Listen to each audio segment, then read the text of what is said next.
evening. Heading up to your room? Yeah, suite 1804. All right. Do you happen to have your room key with you? I think I left it upstairs. No problem. I'll just verify the reservation real quick. Sure, thank you. Got it. You're all set. I'll issue a replacement key. It was 11:47 p.m. on a Thursday night.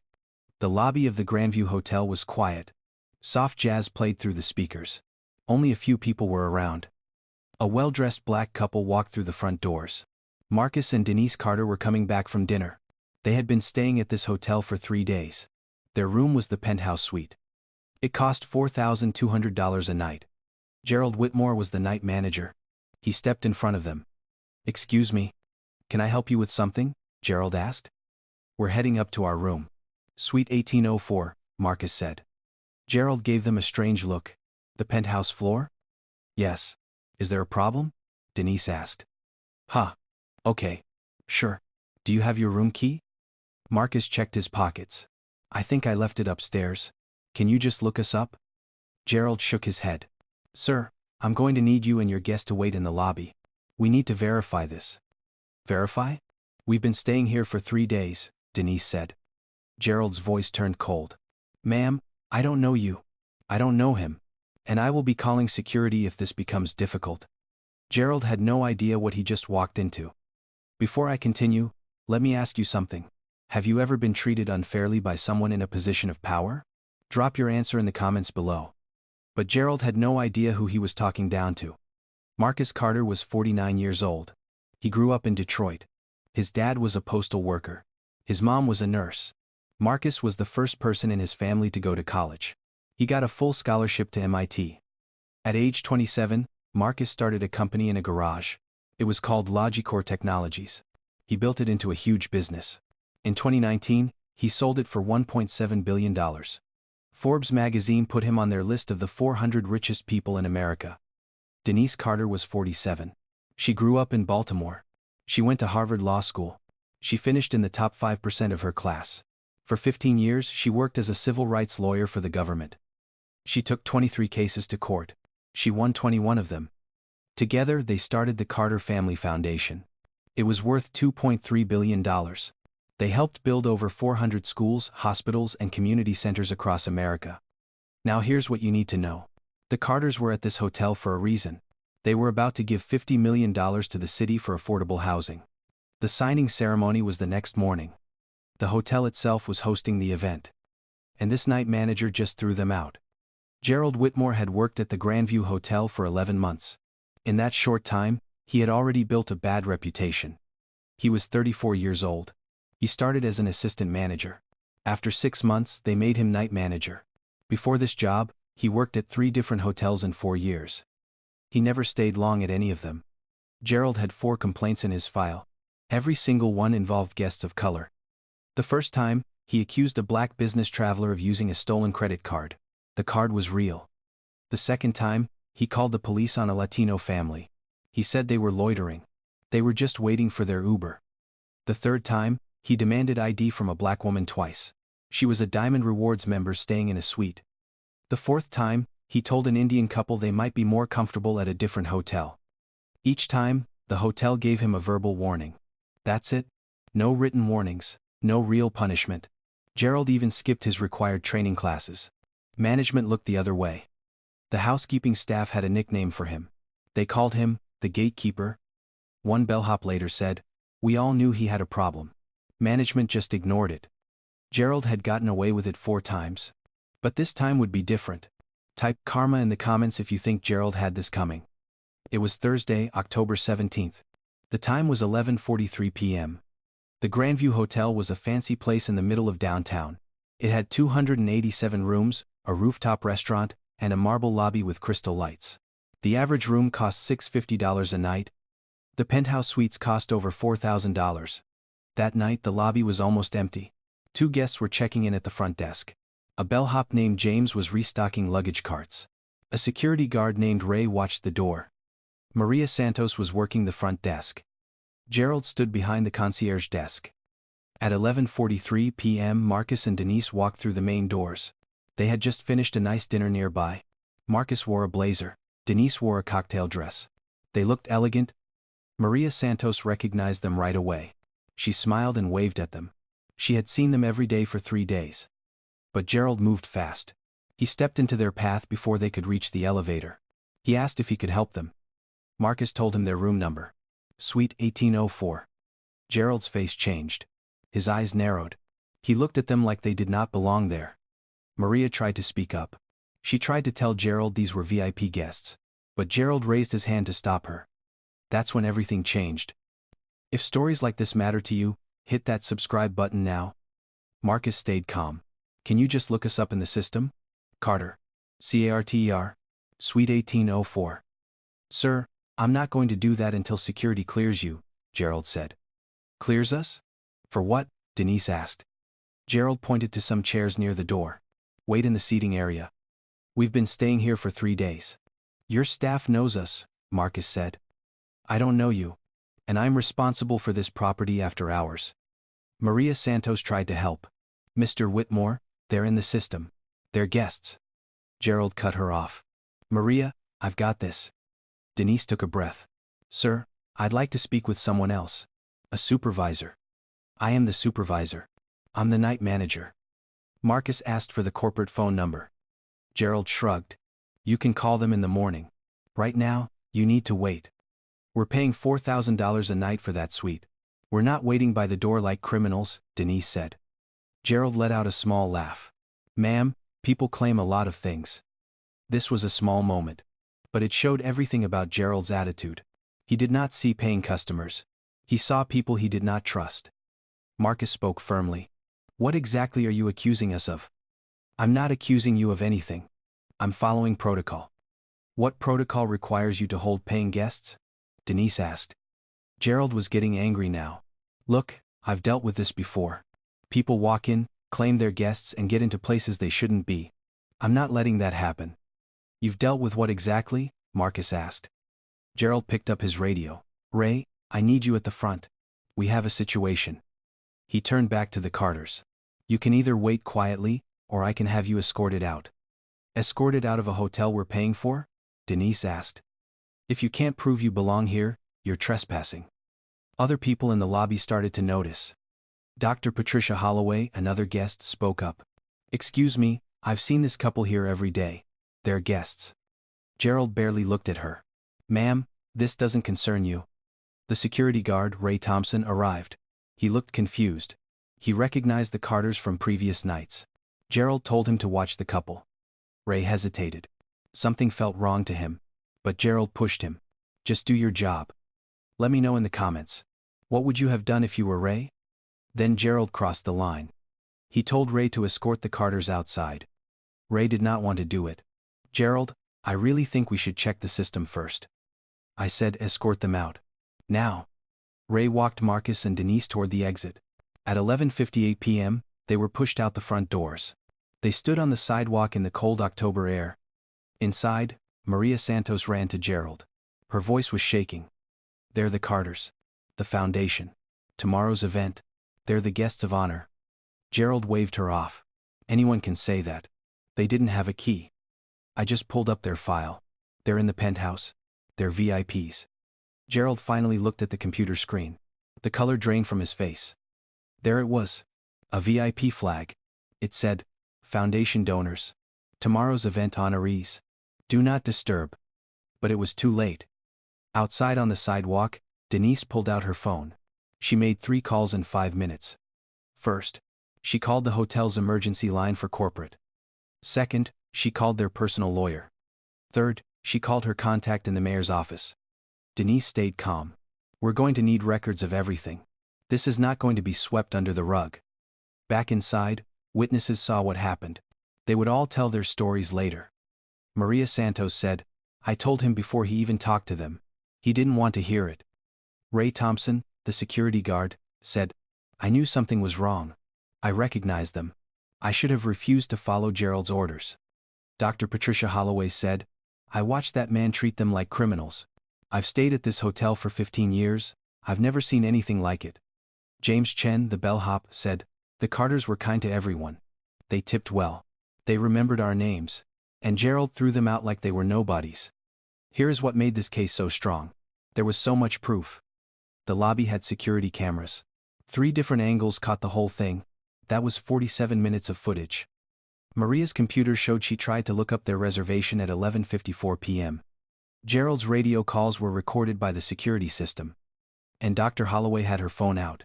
She recorded a 4-minute video. The hotel's own VIP system showed the Carters' special status since they checked in. Gerald could have seen it any time. He just did not bother to look. At 12:14 a.m., someone called the regional vice president. At 12:31 a.m., the VP woke up the general manager at home. At 12:47 a.m., the general manager rushed to the hotel. At 1:15 a.m., they invited the Carters back inside. They apologized over and over. They offered a free upgrade. The Carters said no. At 1:30 a.m., Gerald Whitmore was sent home. Gerald tried to apologize. "I was just following protocol." Marcus looked him in the eye. "Your protocol is discrimination." "I didn't know who you were," Gerald said. Denise shook her head. "That's exactly the problem. You shouldn't need to know who we are to treat us with respect." Gerald was desperate now. "Can we just start over?" "It's too late for that," Marcus said. Type "too late" in the comments if you agree with Marcus. By 2 a.m., Gerald was suspended without pay. By 6 a.m., the hotel's corporate team was in panic mode. By 9 a.m., the mayor's office was involved. And by 10 a.m., when the $50 million ceremony was supposed to happen, the Carters were not signing anything. They were holding a press conference instead. The hotel started a full investigation. They reviewed all the security footage. They talked to all 6 witnesses. They pulled Gerald's HR file. That is when they found the 4 previous complaints. All of them involved guests of color. All of them had been ignored. They also found that Gerald missed his required training classes, the ones about treating all guests fairly. Management never made him catch up. Gerald's story fell apart piece by piece. He said he was following standard protocol. But the hotel's real protocol says you check the system before you confront anyone. Gerald refused to let Maria check. He said the Carters were aggressive and uncooperative, but the security footage showed them calm and polite. Gerald was the one who kept making things worse. He said he did not know they were VIP guests. But the VIP flag was right there in the system. Maria even told him out loud. He ignored both. He said it was just a misunderstanding. Not discrimination. But 4 complaints in 11 months, all involving people of color, told a different story. Here is what happened to everyone involved. Gerald Whitmore was fired. Just 48 hours after the incident. The hotel sent a formal written apology to the Carters. The general manager was put on leave while they reviewed his decisions. The corporate office announced a full review of all their hotels. The city mayor personally called the Carters to apologize. Gerald went through many emotions. At first, he said he did nothing wrong. After they showed him the footage, he said it was a misunderstanding. After they fired him, he threatened to sue them. He never did. When the story went public, Gerald went quiet. He deleted all his social media accounts. The Carters made a big decision. They canceled the $50 million donation to the housing project. Instead, they gave that money to civil rights groups. They also announced they would take the hotel to court. Marcus said in a statement, "This isn't about us. It's about every black family that doesn't have the resources we have." If you believe companies should be held responsible for employees like Gerald, hit subscribe right now. Remember Dr. Patricia Holloway? The guest who tried to help? She had been recording on her phone. The next morning at 10:17 a.m., she posted the video on Twitter. Her caption said, "Watched billionaire philanthropists get thrown out of their own hotel for being black. This is 2024. By 11 a.m., the video had 50,000 views. By 1 p.m., it had 500,000 views. The hashtag Grandview Hotel was trending. By 3 p.m., local news stations were running the story. By 6 p.m., national news picked it up, CNN, MSNBC, ABC. By midnight, over 12 million people had watched it. The final numbers were huge. On Twitter, 8.2 million views and 340,000 shares. On TikTok, people reposted it and got 4.7 million combined views. On Instagram, news accounts shared it and got 2.1 million views. On YouTube, news coverage got 1.4 million views in just 2 days. In 1 week, over 47 million people saw this story. The comments were powerful. One person wrote, "They donated $180 million to help communities last year and got treated like criminals." Another said, "Imagine how they treat black guests who aren't billionaires." Someone else wrote, "Gerald thought he was protecting the hotel. He destroyed it." And another said, "This is why we need cameras everywhere. They can't deny it now. The hotel tried to control the damage. Their first statement said they were investigating. Their second statement said Gerald was fired. By day 2, the CEO made a video apology and promised $10 million for a new fairness program. Gerald's friends and family tried to defend him online. It backfired badly. Former co-workers from his old jobs shared their own stories about him. The pattern was clear. 3 days later, Gerald hired a lawyer. Not to sue anyone, but to negotiate. He knew what was coming. This story was shared millions of times. Share it if you think others need to see this. 3 weeks after that night, the Carters filed a lawsuit. They sued Gerald Whitmore. They sued the Grandview Hotel. They sued the parent company that owned the whole hotel chain. The lawsuit said Gerald broke civil rights laws. It said he held them against their will. It said he caused them emotional harm. Want to know what they found during the case? Here it is. They uncovered all 4 of Gerald's previous complaints. They found emails showing management knew about them and did nothing. They found that training programs were not being followed at many hotels in the chain. They even found similar problems at 3 other properties. Former employees came forward. They talked about a culture of looking the other way. When problems happened, nobody wanted to deal with them. The case took 14 months. Then the hotel decided to settle. Here is what the Carters got. $5.2 million for the harm done to them. $3.5 million in extra damages to punish the hotel. $700,000 to pay for their lawyers. The total was $9.4 million. The biggest discrimination settlement in that hotel chain's 40-year history. But money was not all they got. The hotel had to train all 12,000 employees about fairness. Every single one. The hotel had to let outside experts check all 47 properties for problems. The hotel had to create a $5 million scholarship fund for hotel workers from minority backgrounds. The CEO had to read an apology out loud at the company's big shareholder meeting. Gerald Whitmore faced his own consequences. He was named personally in the lawsuit. He had to settle separately. They never said how much he paid. He was banned from all Grandview hotels forever. The settlement stopped him from working at any hotel again. The last anyone heard, he was working in a completely different field. He never said anything publicly about what happened. The hotel company suffered too.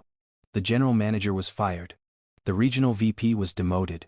The head of human resources quit. The company's stock price dropped 8%. The hotel where this happened had 12% fewer guests for 6 months. The Carters gave away $2 million of their settlement money. It went to groups that fight for civil rights. Marcus Carter said, "We could afford to fight. Most people can't. That's why we had to." 3 days after the settlement was announced, Denise Carter gave a speech. She stood at the National Civil Rights Museum in Memphis. Photos of civil rights heroes were behind her. She said, 15 years. I spent 15 years fighting civil rights cases. I thought I understood what victims went through. I didn't. Not until I was the one standing on that sidewalk. She talked about what it did to her. I couldn't sleep for weeks. I kept replaying it in my head. What did we do wrong? How did we look suspicious? And then I realized something. That's exactly what they want you to think. That it's your fault. She had a message for hotel workers. If you're watching this and you work at a hotel, you have power. You can stop this kind of thing. Don't be silent. Don't look away. Your voice matters. She had a message for hotel owners too. If you run a hotel, this is not just a training problem, it's a culture problem. And culture starts at the top. Then Marcus stepped up to speak. We didn't want $9.4 million. We wanted dignity. We wanted respect. We wanted to walk through a lobby without being treated like criminals. He paused. That shouldn't cost anything. But for some people, it costs everything. Those words hit hard. Let me know in the comments if Marcus's statement moved you too. This case showed a bigger problem. Every year, over 2 million people report discrimination as customers. Black travelers are 3 times more likely to face problems at hotels, but only 12% of complaints lead to any real punishment. Most victims cannot afford lawyers. Most cases just disappear. The Carters were different. They had money. They had legal knowledge. They had a platform. They had video proof. Most people have none of those things. That is why most stories like this never get told. So let me ask you, do we really want hotels to treat all customers the same? Or do we just like saying we do? Do we punish managers who ignore warning signs? Or do we promote them until someone records them? Do we believe that respect is a right? Or is it just for people who can afford to sue? Because if we do not fix the systems that protected Gerald Whitmore for 11 months, if we do not change the culture that made him think he could get away with it, then we are just waiting. Waiting for the next night manager, the next black couple, the next midnight. And next time there might not be a video. Comment below if you believe hotels should have to report discrimination complaints. Tell me your stories too, I want to hear them. If you think stories like this matter, hit that subscribe button right now. We are going to keep exposing these patterns. We are going to keep demanding better. We are going to keep fighting for dignity, for respect, and for the basic right to walk through a lobby without being treated like you do not belong. This is not just about Gerald Whitmore, this is not just about Marcus and Denise Carter, this is about all of us. And the systems we are willing to accept until they hurt someone we know. See you in the next one.